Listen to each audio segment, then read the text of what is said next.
Hello everyone, एक बार फिर से आप सभी का आपके अपने इस यूट्यूब चैनल पर स्वागत करता हूं। तो दोस्तों, 8वें वेतन आयोग से रिलेटेड एक बहुत ही बड़ी अपडेट लेके आ गया हूं। यहां पे आप लोग देख सकते हो कि यहां पे फिटमेंट फैक्टर कम हो चुका है। तो यहां पे क्या होता है, फिटमेंट फैक्टर सब कुछ मैं बताऊंगा, और कर्मचारियों की बेसिक सैलरी अब कितनी होने वाली है, क्योंकि ये 8वां वेतन आयोग बोला जा रहा है कि 2025 या 26 तक एकदम कंफर्म हो जाएगा कि कब तक लागू होगा।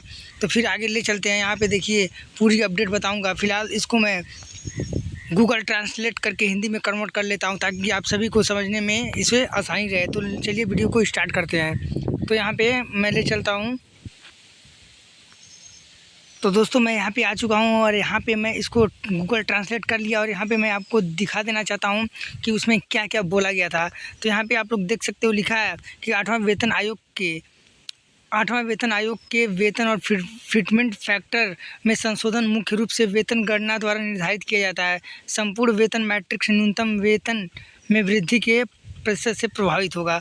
मतलब कि एक प्रकार का फिटमेंट फैक्टर ये होता है कि इसी हिसाब से आप लोगों का जो बेसिक सैलरी है वो इसको निर्धारित किया जाता है।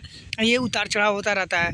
तो फिलहाल यहाँ पे आप लोग देख सकते हो, नीचे क्या लिखा है कि नीचे दी गई गणनाओं और अनुमानों को सारांकित करते हुए न्यूनतम वेतन में 34.1% की वृद्धि और डीए को बेअसर करने से 8वें वेतन आयोग के लिए फिटमेंट फैक्टर 2.28 हो जाएगा।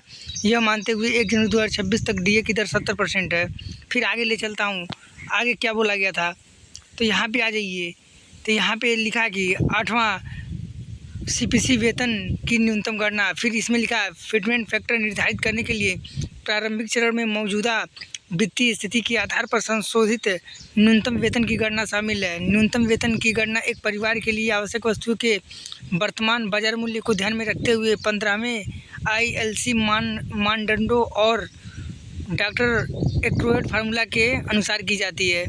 फिर नीचे देखिए क्या लिखा है कि न्यूनतम 8वां सीपीसी वेतन, इसके बाद फिटमेंट फैक्टर या यूनिफॉर्म गुणन कारक डीए न्यूट्रलाइजेशन के माध्यम से प्राप्त किया जाता है। फिर आगे देखिए, यहाँ पे सेकंड में क्या बोला है, महंगाई भत्ता की दर 1 जनवरी 2026 से लागू। तो यहाँ पे लिखा है कि 1 जनवरी 2026 तक आने वाली कई किस्तों से महंगाई भत्ता डीए 20% बढ़ने की उम्मीद है। वर्तमान में 1 जनवरी 2024 तक डीए की दर 50% है। अभी भी डीए की 4 किस्तें 1 जुलाई 2024, 1 जनवरी 2025, 1 जुलाई 2025 और 1 जनवरी 2026 को जारी की जानी है। इन किस्तों में अनुमान है कि 1 जनवरी 2026 तक डीए की दर फिर 70% तक पहुंच सकती है। फिर आगे देखिए, आगे ये बोला गया कि 8वें वेतन आयोग में फिटमेंट फैक्टर क्या होगा। तो यही है कि 8वें वेतन आयोग में आपको बता दिया गया है 2.28 हो गया है, जो पहले कुछ और था, अब घट गया है थोड़ा सा। तो इसके अनुसार आप लोगों की बेसिक सैलरी क्या होने वाली है, अब इस पर आगे लेके मैं चर्चा कर लेता हूँ। तो दोस्तों, यहाँ पे आप लोगों को दिख रहा होगा कि ऊपर लिखा कि let us see the fitment factor percentage of increase in minimum पे ऑफ द प्रीवियस पे कमीशन। तो यहाँ पे देखिए, एक साइड में लिखा है पे कमीशन, सेकंड में फिटमेंट फैक्टर, फिर परसेंटेज ऑफ इंक्रीज, फिर मिनिमम पे लिखा है। फिर आगे देखिए, second CPC, third, fourth, fifth, 6, 7, 8 CPC दिया है, और उसमें किस सीपीसी में, मतलब किस वेतन आयोग में कितना आपका फिटमेंट फैक्टर था और कितना आपका बेसिक सैलरी का इंक्रीजमेंट हुआ था, और मिनिमम पे कितना मिल रहा था, इसमें सारा कुछ दिया है, आप लोग देख सकते हो। तो फिलहाल में यहाँ पे आप 7वें वेतन आयोग में चल रहे हो, तो यहाँ पे आपका फिटमेंट फैक्टर 2.57 है, और यहाँ पे इंक्रीज हुआ था 14.29%, मतलब बेसिक पे का। तो यहाँ पे हुआ था 18,000 आपका बेसिक पे हो गया था। फिर 8वें वेतन आयोग में अब आपका फिटमेंट फैक्टर 2.28 हो चुका है, और जो सैलरी का इंक्रीजमेंट है, इसमें बोला जा रहा है कि 34.1% होने वाला है। तो आपकी बेसिक मिनिमम पे 41,000 हो जाएगी। तो क्या ये कितना सच है, ये तो अब वेतन आयोग आने के बाद ही पता चलेगा, क्योंकि अब जिस हिसाब से ये लोग कैलकुलेशन कर रहे हैं, उस हिसाब से तो यही देखा जा रहा है कि यहाँ पे आपका बेसिक पे 41,000 होने वाला है। फिर आगे ले चलते हैं।